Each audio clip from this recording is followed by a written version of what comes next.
संसद के मॉनसून सत्र का आज चौथा दिन। विपक्ष आज भी कर सकता है जोरदार हंगामा। पेगासस किसानों का मुद्दा और टीएमसी नेता की बदसलूकी के चलते संसद में आज भी हंगामे के असर।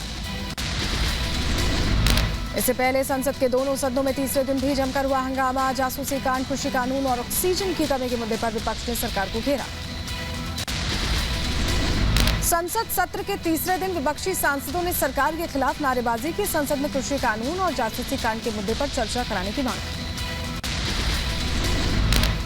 बदसलूकी करने वाले टीएमसी सांसद पर होगी निलंबन की कार्रवाई। शांतनु सेन के खिलाफ विशेष अधिकार प्रस्ताव लाएगी सरकार। शांतनु सेन ने आईटी मंत्री के हाथ से पेपर छीनकर फाड़ा। राज्यसभा में टीएमसी सांसद की केंद्रीय मंत्री अश्विनी वैष्णव से बदसलूकी। सदन में संचार मंत्री से शांतनु सेन ने पेपर छीनकर फाड़ा। जासूसी मामले पर सदन में हो रहा था हंगामा। संसद में केंद्रीय मंत्री से बदसलूकी पर सियासी घमासान। जेपी नड्डा का टीएमसी पर निशाना। शोर मचाना, कागज फाड़ना टीएमसी की संस्कृति। टीएमसी सांसद शांतनु सेन पर बरसे केंद्रीय मंत्री अनुराग ठाकुर। कहा, चर्चा में भाग न लेकर पर्चे फाड़ना दुर्भाग्यपूर्ण है। दुनिया के सबसे बड़े लोकतंत्र को शर्मसार न करें। पूरे देश की नजरें होती हैं कि सदन चलेगा, जनता से जुड़े हुए मुद्दों पर चर्चा होगी, लेकिन चर्चा में भाग ना लेकर पर्चे फाड़ देना, स्टेटमेंट को फाड़ देना, छीना झपटी करना, ये दुर्भाग्यपूर्ण है। राज्यसभा में टीएमसी सांसदों के हंगामे पर बीजेपी हमलावर। मीनाक्षी लेखी ने कहा, टीएमसी सांसदों का बर्ताव शर्मनाक। बीजेपी ने पेगासस जासूसी को फेक बताया। वो टीएमसी के मेंबर्स ने पार्लियामेंट में, राज्यसभा में किया, वो बहुत ही शर्मनाक है। इसका एक डाटा लीक कर दिया जाए और उसके आधार पर पार्लियामेंट को नहीं चलने दिया जाए, कहाँ का न्याय है। जंतर मंतर पर किसान संसद का आज दूसरा दिन। सुबह 11 बजे से फिर 200 किसान जंतर मंतर पहुंचेंगे। पहले दिन जंतर मंतर पर किसानों ने सरकार के खिलाफ जमकर नारेबाजी की। सरकार से तीनों कृषि कानून रद्द करने की मांग। कृषि कानून के खिलाफ संसद परिसर में गांधी प्रतिमा के पास कांग्रेस और लेफ्ट का प्रदर्शन। कांग्रेस नेता राहुल गांधी ने केंद्र सरकार पर साधा निशाना। कृषि कानून के खिलाफ संसद भवन परिसर में शिरोमणि अकाली दल का प्रदर्शन। अकाली सांसदों ने सरकार के खिलाफ प्रदर्शन किया। कृषि कानून वापस लेने की मांग। कृषि मंत्री नरेंद्र सिंह तोमर ने एक बार फिर से बातचीत की वकालत की है। कहा, सरकार बातचीत के लिए तैयार है। मोदी सरकार किसान हितैषी है। बिल के किस प्रावधान पर उनको आपत्ति है, अगर वो आपत्ति बताएंगे तो आज भी सरकार खुले मन से उनके साथ चर्चा करने को तैयार है। किसानों के लिए मवाली शब्द के इस्तेमाल पर बीजेपी सांसद मीनाक्षी लेखी की सफाई। कहा, बयान को गलत समझा गया। ट्वीट कर लिखा कि मेरे शब्दों को तोड़ा मरोड़ा गया है। अगर किसी को ठेस पहुंची तो शब्द वापस लेती। बीजेपी सांसद मीनाक्षी लेखी के बयान पर राकेश टिकैत का पलटवार। कहा, किसान देश के अन्नदाता। किसानों के लिए मवाली शब्द का इस्तेमाल दुर्भाग्यपूर्ण। किसानों को मवाली कहने पर पंजाब के सीएम कैप्टन अमरिंदर सिंह ने मीनाक्षी लेखी से मांगा इस्तीफा। कहा, मीनाक्षी लेखी का बयान बीजेपी के किसान विरोधी मानसिकता को दर्शाता है। आगे बढ़ेंगे जहां मीनाक्षी लेखी के बयान पर पीएम को खत लिखने के बाद राष्ट्रीय मजदूर संघ ने की है निंदा प्रस्ताव पास किया। पूर्व केंद्रीय मंत्री हरसिमरत कौर का केंद्र सरकार पर हमला। कहा, मोदी सरकार किसानों के खिलाफ है। 8 महीने से प्रदर्शन कर रहे हैं किसान। सरकार बार बार किसानों का अपमान कर रही है।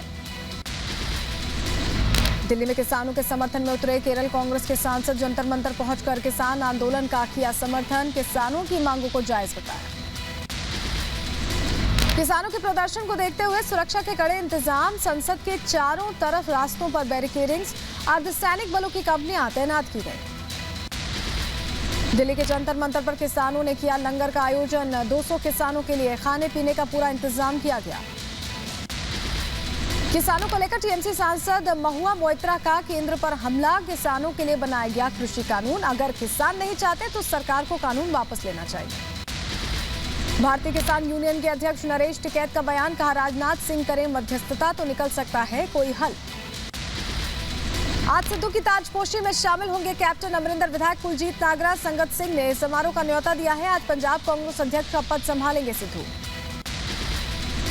नवजोत सिंह सिद्धू ने सीएम अमरिंदर को भेजा निजी पत्र। आज के समारोह में शामिल होने की गुजारिश की। सिद्धू ने सीएम अमरिंदर को पार्टी का सीनियर नेता बताया। पंजाब के सीएम कैप्टन अमरिंदर ने आज 10 बजे कांग्रेस के सांसदों, नेताओं और विधायकों को चाय पर बुलाया। वहीं से पंजाब कांग्रेस भवन जाएंगे सीएम। सिद्धू की ताजपोशी में शामिल होंगे। पंजाब के कैबिनेट मंत्री सुखजिंदर सिंह रंधावा का बयान। कहा, सिद्धू की ताजपोशी की तैयारी पूरी कर ली गई है। आज 11 बजे कार्यभार संभालेंगे सिद्धू।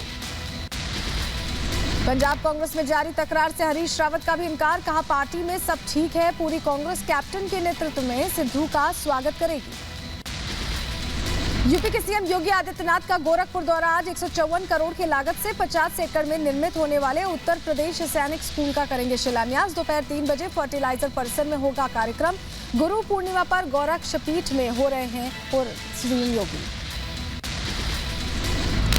यूपी चुनाव से पहले मायावती का बड़ा दांव। बीएसपी करेगी विचार गोष्ठी का आयोजन। अयोध्या से होगा आगाज। पहले चरण में 23 जुलाई से 29 जुलाई तक 6 जिलों में विचार गोष्ठी का आयोजन होगा। सतीश चंद्र मिश्रा करेंगे गोष्ठी का नेतृत्व। सुबह 10 बजे बीएसपी के राज्यसभा सदस्य सतीश चंद्र मिश्रा पहुंचेंगे अयोध्या। हनुमानगढ़ी और राम जन्मभूमि का करेंगे दर्शन पूजन। सरयू के तट पर करेंगे 100 लीटर दूध से दुग्धाभिषेक। दोपहर 12 बजे प्रबुद्ध वर्ग सम्मेलन में लेंगे भाग। बीजेपी अध्यक्ष जेपी नड्डा आज से 2 दिनों के दौरे पर जाएंगे गोवा। गोवा में संगठन की बैठक को संबोधित करेंगे जेपी नड्डा। चुनाव की तैयारियों का भी जायजा लेंगे।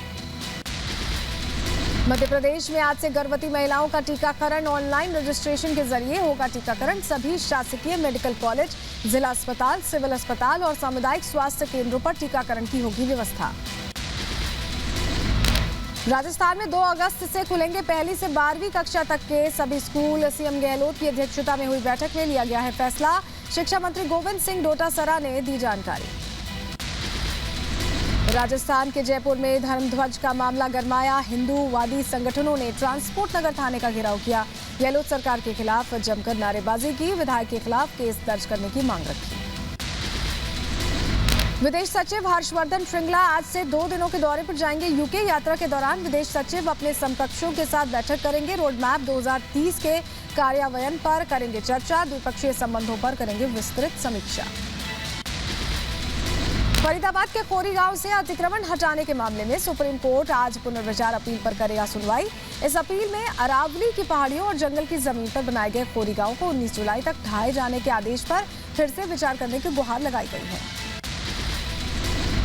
रिपब्लिक मीडिया नेटवर्क के खुलासे पर मुहर जासूसी पर कांग्रेस का झूठ हुआ बेनकाब। 4 दिन बाद एमनेस्टी का यू टर्न। एमनेस्टी इंटरनेशनल ने मीडिया रिपोर्ट से किया किनारा। रिपोर्ट्स में कथित जासूसी का जिक्र। पेगासस जासूसी कांड पर सुप्रीम कोर्ट में याचिका दाखिल। कोर्ट की निगरानी में एसआईटी जांच की मांग रखी गई। हरियाणा प्रदेश कांग्रेस ने चंडीगढ़ में केंद्र सरकार पर फिर साधा निशाना। पेगासस मामले को लेकर प्रदेश कांग्रेस के कार्यकर्ताओं ने केंद्र सरकार के खिलाफ विरोध प्रदर्शन किया। पेगासस जासूसी मामले पर बेंगलुरु कांग्रेस ने खोला मोर्चा। महात्मा गांधी की प्रतिमा के साथ किया विरोध प्रदर्शन। केंद्र सरकार के खिलाफ नारेबाजी की। आज खत्म हो रही है राज कुंद्रा की पुलिस कस्टडी। मुंबई की किला कोर्ट में राज कुंद्रा की होगी पेशी। राज कुंद्रा पर अश्लील फिल्में बनाने और उन्हें कुछ ऐप्स पर दिखाने का आरोप। मुंबई पुलिस राज कुंद्रा को पोर्नोग्राफी केस में मुख्य साजिशकर्ता मान रही है। राज कुंद्रा की गिरफ्तारी के बाद मॉडल सागरिका सोना सुमन को इंटरनेट कॉलिंग के जरिए मिल रही है जान से मारने की धमकी। सागरिका सोना जल्द पुलिस में दर्ज कराएंगे शिकायत। पोर्नोग्राफी केस में रिपब्लिक एसआईटी का बहुत बड़ा खुलासा। पुलिस के रडार पर कुंद्रा की एक और कंपनी शिल्पा शेट्टी करती थी। कंपनी का प्रमोशन 2020 तक शिल्पा की मां रही कंपनी की डायरेक्टर। मुंबई के अंधेरी में जेल स्ट्रीम के दफ्तर से पोर्नोग्राफी की वीडियो बरामद किए गए सामान को फोरेंसिक जांच के लिए भेज दिया गया है। टोक्यो ओलंपिक्स का इंतजार हुआ खत्म। आज ओलंपिक का औपचारिक उद्घाटन। कोरोना के चलते भारत के 30 एथलीट्स और 6 अधिकारी ओपनिंग सेरेमनी में लेंगे हिस्सा। टोक्यो ओलंपिक्स में हिस्सा ले रहे सभी भारतीय खिलाड़ियों को खेल मंत्री अनुराग ठाकुर ने दी शुभकामनाएं। इस बार 8 खेलों में हिस्सा ले रहे हैं 126 खिलाड़ी। आज से चीयर फॉर इंडिया कार्यक्रम का होगा आयोजन। ओलंपिक खिलाड़ियों को प्रोत्साहित करने के लिए शुरुआत की गई है पूरे देश में। कार्यक्रम 8 अगस्त तक चलेगा। टोक्यो ओलंपिक्स में भारत की हिस्सेदारी पर केंद्रीय मंत्री किरण रिजिजू का बयान। कहा, टोक्यो में भारत की अब तक की सबसे बड़ी टीम गई है। खिलाड़ियों से अपना बेस्ट परफॉर्मेंस देने की उम्मीद जाहिर की। लद्दाख में बनेगी केंद्रीय यूनिवर्सिटी, मोदी कैबिनेट ने दी मंजूरी। केंद्रीय मंत्री अनुराग ठाकुर ने कहा 750 करोड़ की लागत से लद्दाख सेंट्रल यूनिवर्सिटी बनाई जाएगी। 750 करोड़ की लागत से central university union territory of Ladakh में स्थापित की जाएगी, जिसमें लेह कारगिल वाले सारा क्षेत्र जितना है वो इसके अंतर्गत आएगा। दिल्ली दंगा मामले में सुप्रीम कोर्ट ने सुनवाई 4 हफ्ते के लिए टाल दी है। आरोपी देवांगना, कलिता, आसिफ इकबाल तन्हा और नताशा नरवाल की जमानत याचिका रद्द करने के मामले में सुनवाई टाल दी गई है। कश्मीर के सुपौल में सुरक्षा बलों और आतंकियों के बीच मुठभेड़, सेना ने मुठभेड़ में 2 आतंकियों को किया ढेर। जम्मू कश्मीर के अखनूर में सुरक्षा बलों का सर्च ऑपरेशन, 2 से 3 आतंकियों के छिपे होने की खबर, इलाके की घेराबंदी कर तलाशी शुरू। जम्मू कश्मीर पुलिस की बड़ी कामयाबी, आतंकी हमले की बड़ी साजिश को नाकाम किया है। गिरफ्तार 3 संदिग्धों के पास से 14 करोड़ की ड्रग्स बरामद। भारतीय नौसेना के जहाज ने फ्रांस की नौसेना के साथ किया अभ्यास। बंगाल की खाड़ी में 2 दिनों तक चली एक्सरसाइज दुश्मनों को सबक सिखाने के लिए जुगलबंदी। कोरोना महामारी में चरमराई शिक्षा व्यवस्था को लेकर स्कूलों में वार्षिक विकासात्मक शुल्क लगाने के खिलाफ कोर्ट में याचिका। दिल्ली सरकार ने कहा था कि स्कूलों की ओर से ऐसे समय में राशि वसूली करना ठीक नहीं है। कोरोना वायरस के संक्रमण से मरने वाले पुलिस अधिकारी के परिजनों ने सरकार से की मुआवजे की मांग। पुलिस अधिकारी की पत्नी ने कोर्ट में दाखिल की याचिका। केजरीवाल ने कोरोना से मरने वालों के परिजनों को 1 करोड़ रुपए देने का ऐलान किया था। तमिलनाडु के चेन्नई में पूर्व परिवहन मंत्री विजय भास्कर के घर पर विजिलेंस का छापा। रिश्तेदारों के घर पर भी ली गई तलाशी, कई महत्वपूर्ण कागजात बरामद। भुवनेश्वर के पठानी सामंत तारामंडल के उपनिदेशक शुभेंदु पटनायक का बड़ा ऐलान। 25 जुलाई को धरती को बड़ा खतरा, धरती के बेहद करीब से गुजरेगा एक छोटा एस्टेरॉयड। रोहिंग्याओं पर योगी सरकार की कड़ी कार्रवाई। दिल्ली के मदनपुर खादर में अवैध कब्जे से खाली करवाई गई 150 करोड़ की जमीन। सिंचाई विभाग की जमीन पर था अवैध कब्जा। रोहिंग्या के मुद्दे पर मौलाना खालिद रशीद महली का बड़ा बयान, कहा बात करके इस समस्या का हल निकाला जा सकता है, उन्हें बेघर करना गलत है। यूपी के जल शक्ति मंत्री डॉक्टर महेंद्र सिंह का बयान, कहा रोहिंग्या ने सिंचाई विभाग की जमीन पर कब्जा जमा रखा है, दिल्ली सरकार ने दिया रोहिंग्याओं का समर्थन। महाराष्ट्र में भारी बारिश के चलते हालात बिगड़े, राज्य सरकार ने सेना की मदद मांगी। मुंबई में एनडीआरएफ की 4, कोल्हापुर में 2 और पालघर थाने में एक टीम ने संभाला मोर्चा। महाराष्ट्र के पुणे में बाढ़ और बारिश के चलते हाल बेहाल। पुणे के रत्नागिरी में बारिश के कारण कई जगहों पर हुई लैंडस्लाइड्स। मौके पर एनडीआरएफ की 2 टीमें मौजूद। महाराष्ट्र के रत्नागिरी के चिपलून शहर में भरा पानी, लोग अपने घरों में फंसे, बिजली गुल। एनडीआरएफ की टीम राहत बचाव के लिए जुटी। मुंबई से सटे भिवंडी में भारी बारिश से हाल बेहाल, लगातार हो रही बारिश से सैकड़ों घरों में घुसा पानी।